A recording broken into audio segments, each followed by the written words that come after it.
గుబులు ఉన్న జలాలను కాపాడుకోవాలి, వచ్చే జూన్ వరకు జాగ్రత్తగా వాడుకోవాలి. తీవ్ర ఎల్నినో పరిస్థితుల నేపథ్యంలో రాష్ట్ర జలవనరుల శాఖ 2027 జూన్ నెలాఖరు వరకు తాగునీటి ప్రణాళికకు తొలి ప్రాధాన్యం ఇస్తోంది. ఏడాది ఇప్పటికే వర్షాభావంతో ఇబ్బందులు ఎదురవుతున్నాయి.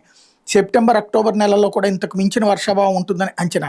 జలాశయాలకు అక్టోబర్ నెలాఖరు వరకు ఏ మేరకు ప్రవాహాలు వస్తాయో అంచనాలు రూపొందించారు. ప్రస్తుతం నీరు సాగుకు ఉపయోగించినా సరిపోయేలా లేదు. ఈ పరిస్థితులను దృష్టిలో ఉంచుకుని ప్రతి జలాశయం కింద 2027 జూన్ నెలాఖరు వరకు తాగునీటికి ప్రాధాన్యం ఇవ్వాలని సర్కారు యోచిస్తోంది. రాయలసీమ ఎమ్మెల్యేలతో సైతం సమావేశం ఏర్పాటు చేసి తుంగభద్ర నీటిని భద్రంగా వినియోగించుకోవాల్సిన పరిస్థితులను ప్రభుత్వం వివరించింది అన్నట్టు హైలైట్ చేశారు. లేకపోతే విశాఖలో బ్రిక్స్ దేశాల సదస్సుకు రంగం సిద్ధం. నేటి నుంచి ప్రతినిధులు రాక అంతర్జాతీయ స్థాయిలో మరో ప్రతిష్టాత్మక సదస్సుకు విశాఖ వేదిక కాబోతుంది. ఈ నెల 22, 23 తేదీలో నగరంలో బ్రిక్స్ దేశాల యువజన క్రీడా మంత్రుల సమావేశాలు నిర్వహించబోతున్నారు. బ్రెజిల్, రష్యా, భారత్, చైనా, దక్షిణాఫ్రికా, Egypt, Ethiopia, Indonesia, Iran, Saudi Arabia, United Arab ఎమిరేట్స్కి చెందినటువంటి 5 మంత్రులు, 50 మంది ఉన్నత స్థాయి అధికారులు సదస్సులో పాల్గొబోతున్నారు. వీళ్ళంతా గురువారం నుంచి విశాఖ చేరుకోబోతున్నారు.